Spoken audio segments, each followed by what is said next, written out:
Muito boa tarde para você que está nos acompanhando. Vamos seguir com mais notícias desta terça-feira. As chuvas do último fim de semana deixaram pessoas desabrigadas e pelo menos 12 mortos no Rio de Janeiro. Agora o governo e a população se unem para minimizar os estragos.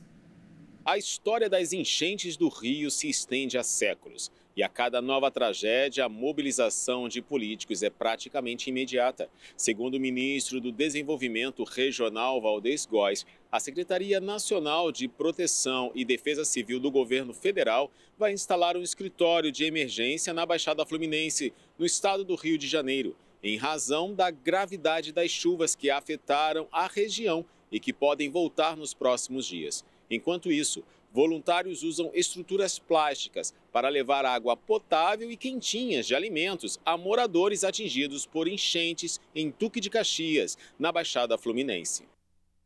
Vamos agora ao Minuto da Economia de hoje.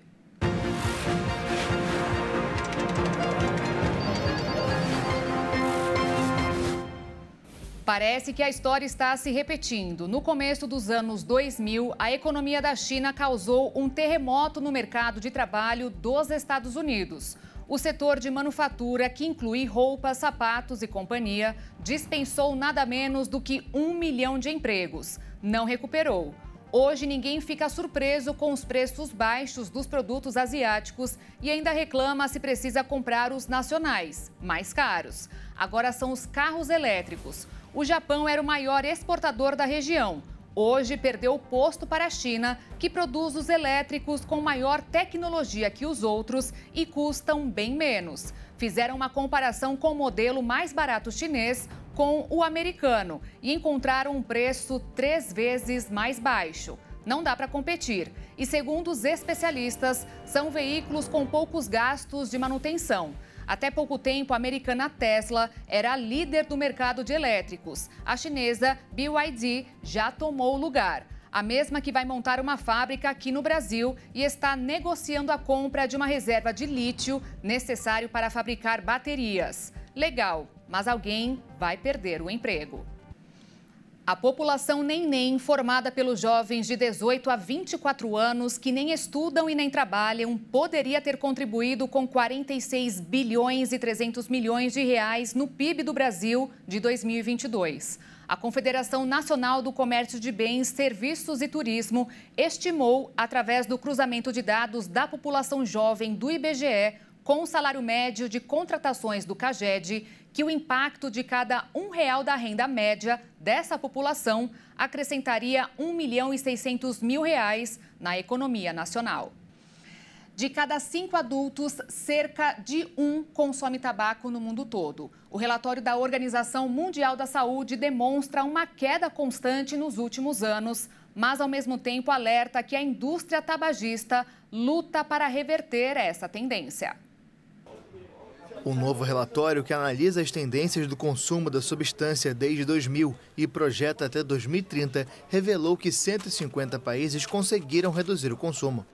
Em 2022, 1 em cada 5 adultos em todo o mundo era fumante ou consumia outros produtos do tabaco, em comparação com 1 em cada 3 no início do século. Ainda que as taxas de tabagismo estejam diminuindo na maioria dos países, a OMS alertou que as doenças relacionadas ao tabaco podem permanecer elevadas durante alguns anos. O tabaco mata atualmente mais de 8 milhões de pessoas por ano, entre elas, mais de 1 milhão de não fumantes que estão expostos ao fumo passivo. Mesmo com a redução do número, a OMS afirmou que o mundo vai ficar abaixo do objetivo de uma redução de 30% no consumo de tabaco entre 2010 e 2025.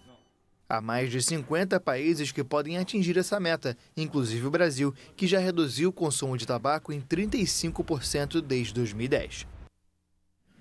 Com poucas doses, a vacina contra a dengue não deve ter impacto imediato. O Ministério da Saúde ainda vai definir uma estratégia de imunização focada em atender municípios com mais transmissões da doença. O Brasil lidera o número de casos no mundo. Foram quase 3 mil registrados em 2023. Mesmo com a prevenção de iniciar a vacinação contra a dengue já em fevereiro, os impactos da medida de prevenção não devem ser notados em um curto prazo no Brasil. Com isso, especialistas alertam que é importante manter e intensificar as formas tradicionais de evitar a doença. O Ministério da Saúde estima uma explosão de casos em 2024, chegando a 5 milhões. Isso contra 1.600.000 de casos em 2023. Por limitação na produção, a imunização da dengue deve alcançar pouco mais de 1% da população brasileira neste ano, cerca de 2,5 milhões de pessoas. O Conselho Nacional de Secretarias Municipais de Saúde destaca a necessidade de critérios para a utilização da vacina diante da oferta reduzida.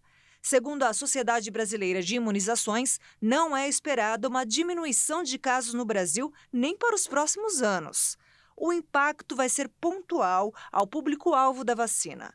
Com isso, os cuidados com o mosquito continuam os mesmos. Além da vacinação, o governo federal repassou R$ 256 milhões a todo o país para reforçar o enfrentamento da dengue. O monitoramento em tempo real dos locais de maior incidência da dengue, chikungunya e zika tem o objetivo de preparar a população e direcionar as ações de prevenção e vigilância para os municípios que são mais atingidos. Já as vacinas contra a Covid salvaram a vida de 1.400.000 pessoas na Europa e parte da Ásia. Segundo o escritório regional da Organização Mundial da Saúde, desde o início da pandemia até o fim do ano passado, foram notificados quase 278 milhões de casos da doença em 53 países. Os imunizantes evitaram a morte de quem aceitou se prevenir. E a maioria de quem sobreviveu à epidemia é formada por idosos. O distúrbio de uso do álcool, que é a incapacidade de parar ou controlar o consumo de bebida, é uma condição altamente hereditária. Pesquisas sugerem que ter um parente imediato, como pai, mãe ou irmão, que tem o distúrbio, aumenta cerca de 3 a 4 vezes a probabilidade de desenvolver o problema. Apesar dos fatores no que diz respeito a ambientes familiar e social, 50% do risco vem dos genes da pessoa.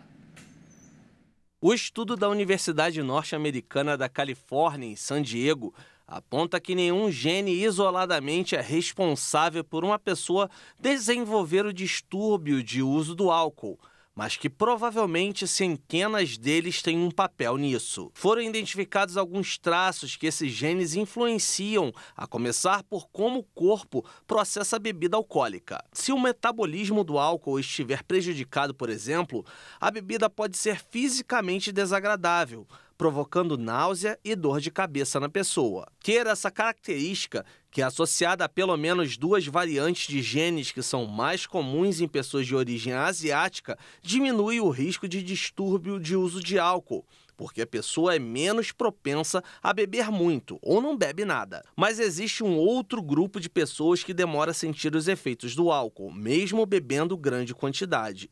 Então, essas pessoas têm um risco maior de distúrbio de uso do álcool, que pode significar que a alta tolerância ao álcool pode estar ligada a como o corpo metaboliza a substância e, por isso, não se sentem tão embriagadas quanto outras quando bebem muito, ou podem não reconhecer quão bêbadas realmente estão, e assim não veem um sinal para reduzir ou parar de consumir. Embora cientistas não tenham identificado variantes de genes específicas para isso, o estudo acrescentou que nossos genes também podem afetar a impulsividade e como o cérebro responde a recompensas, características que estão ligadas ao distúrbio de uso do álcool, assim como outros tipos de dependência, e que podem influenciar alguém a procurar diversão ou experiências prazerosas, como bebidas mais fortes, sem pensar nas consequências. Já o ambiente familiar na infância também tem um grande impacto em seu comportamento com a bebida. Se uma pessoa for criada numa casa onde é normal beber em excesso, e se ela tiver associações positivas com a bebida, será mais propensa a experimentar, sendo a idade em que começa faz uma grande diferença em termos do nível de risco. Aproximadamente 16% das pessoas que experimentam bebida alcoólica entre os 11 e 12 anos de idade desenvolvem uma dependência mais tarde, contra apenas 1% das pessoas que começam a beber aos 19 anos ou mais. Especialistas acreditam que isso é porque a exposição precoce ao álcool pode modificar o cérebro enquanto está em desenvolvimento, particularmente em áreas relacionadas ao autocontrole. Uma teoria é que os traumas no início da vida aumentam a reação de estresse do cérebro. E como o álcool é frequentemente usado para acalmar, sentir mais estresse pode muitas vezes levar as pessoas a beber mais. Apesar dos muitos fatores que contribuem para o risco de distúrbio de uso do álcool, só há uma maneira bem radical de eliminá-lo: não beber. Outras notícias você acompanha daqui a pouquinho com Kleber Werneck no Jornal das 18h30. Eu fico por aqui e te encontro às 10 da noite ao vivo. Obrigada pela companhia. Tchau.